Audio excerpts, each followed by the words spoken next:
লোভে পাপে মৃত্যু, এই কথাটা আমরা সবাই জানি এবং এর সাথে অনেকেই হয়তো এর সাথে বাস্তবতার নিরিখেও পরীক্ষিত এবং প্রমাণিত। তো এরকম একটা বিষয় আমি প্রমাণিত হয়েছি। এটা আমি নিজে না, আমার ক্লায়েন্টের মাধ্যমে। তো একটা কথা বলে রাখি, আমি যে কোনো বিষয় শেয়ার করি সবই আমার ক্লায়েন্টের অভিজ্ঞতা, বাস্তব অভিজ্ঞতা, আমার কোড রিলেটেড অভিজ্ঞতা, আমার বাস্তব কোডের প্র্যাকটিসের বিষয়গুলি আমি শেয়ার করার চেষ্টা করি একদমই। আসসালামু আলাইকুম। আজকে আপনাদের সাথে শেয়ার করব যে লোভে পড়লে মানুষের জীবন কীভাবে বিপন্ন হয়ে যায়, মানুষ কীভাবে ধ্বংস হয়ে যেতে পারে। একদম আমার এলাকার একটা ঘটনা। আমার এলাকার 3জন ছোটো ভাই। একজন ছোটো ভাই কম্পিউটার ইউজ করতো, ইন্টারমিডিয়েট পড়াশোনা করে। তো কম্পিউটার ইউজ করার সময় ওর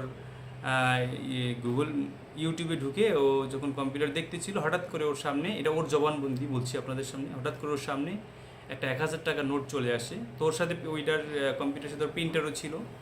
তো সেই টাকাটা ও কৌতূহলবশত ওটাকে প্রিন্ট আউট করেছে। প্রিন্ট আউট করার পরে ওইটা সুন্দর করে কেটেছে। কাটার পরেও একটা ফেক ফেসবুক আইডি খুলেছে। ফেসবুক আইডি খুলেও সেই টাকাটা সার্কুলার দিয়েছে। কতটা মানে নির্বোধ হলে মানে এগুলো করতে পারে।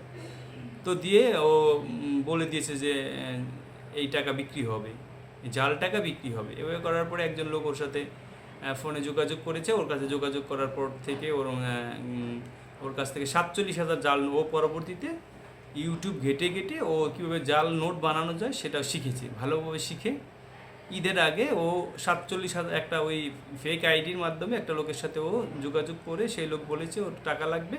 তো 47,000 টাকা সেই লোকটাকে দিয়ে ও 7,000 টাকা, ওই লোকটার বিনিময়ে 7,000 টাকা নিয়েছে। তো এই অপরাধটা করার সময় ও আর ওর 2জন বন্ধু ছিল, যারা কিনা এই ঘটনা সম্পর্কে কোনো কিছুই জানে না। ওদের 2জনকে সাথে করে নিয়ে গিয়ে টাকাটা হ্যান্ড ওভার করেছে। 7,000 টাকা নিয়ে এসেছে। এসে পরে আপনার সেই টাকাটা এনে ওদের কিছু খাওয়ার জন্য রিকোয়েস্ট করলো। ওরা খাওয়া দাওয়া করে নেই, রমজান মাস ছিল, যে যার মতো বাড়িতে চলে গিয়েছে। ঠিক ওই দিনই রাত 9টা বাজে পুলিশ এসে যে ছেলেটা জাল টাকা বানিয়েছে ওকে ধরছে। ওর ভাষ্যমতে আরও 2জন লোক ধরেছে যে তোর সাথে কে কে ছিল টাকা হ্যান্ড ওভার করার সময়। তখন ও 2জনের কথা বলছে। তখন এই 3জনকে পুলিশ ধরে নিয়ে এসেছে। তো ধরে নিয়ে আসার পরে ওদের রিমান্ড হয়েছিল। 10 দিন রিমান্ড চেয়েছে, 5 দিন রিমান্ড হয়েছে, 164 এসেছে। 164-এ অ্যাজ ইট ইজ প্রথম যে আসামি জাল বানিয়েছে ওর বক্তব্যগুলো দিয়েছে যে হ্যাঁ ও বানিয়েছে, যা যা করেছে সব সত্য কথা বলেছে। কিন্তু 2 ও 3 নম্বর আসামি যে 2টা ছেলে একদমই নিরপরাধ, কিছুই জানে না ঘটনা সম্পর্কে, তারাও কিন্তু তার সাথে জেলে আছে। এখন লোভে পাপের মৃত্যু কেন বললাম? ও লোভ করে ওই জাল টাকাটা প্রিন্ট আউট করতে কেন গেল এবং যে জাল টাকাটা কেন বিক্রি করার জন্য ফেক ফেসবুক আইডি খুললো। এবং ও তো লোভে পাপে ওর ঝামেলার মধ্যে পড়লো, কিন্তু আরও 2টা নির্দোষ নিরপরাধ ছেলেকেও অপরাধে সামিল করে দিল। আপনারা সবাই জানেন যে জাল টাকা তৈরি করার যে শাস্তি, এটা কিন্তু মারাত্মক শাস্তি, মৃত্যুদণ্ডের মতো শাস্তি।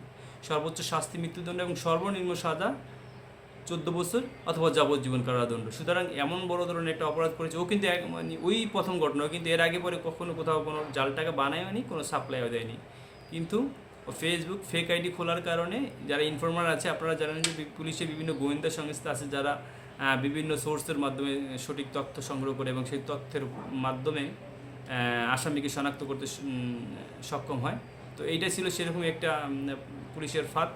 তো ঢাকা থেকে র্যাব এসে, স্পেশাল ফোর্স এসে কিন্তু ওদেরকে ধরে নিয়ে গেছে। সেই ছেলেগুলো আদ্য পর্যন্ত জেলে আছে। জানি না কবে তাদের আদালতের কাছ থেকে জামিন পায়। তবে বিষয়টা খুবই জটিল, জামিন পেতে একটু সময় লাগবে। তবে আপনারা যারা সাধারণ মানুষ আছেন অবশ্যই লোভকে পরিহার করবেন। লোভ কিন্তু অনেক কিছু করে, অনেক ক্ষতির সম্মুখীন করে। সুতরাং লোভকে পরিত্যাগ করে সুন্দর মতো জীবন পরিচালনা করবেন। যত লোভ ততই ক্ষতি। লোভ পরিহার করতে পারলে জীবন সুখের হবে, জীবন আনন্দদায়ক হবে। তো আজকে ছিল এই পর্যন্তই। ভালো থাকবেন। আল্লাহ হাফেজ।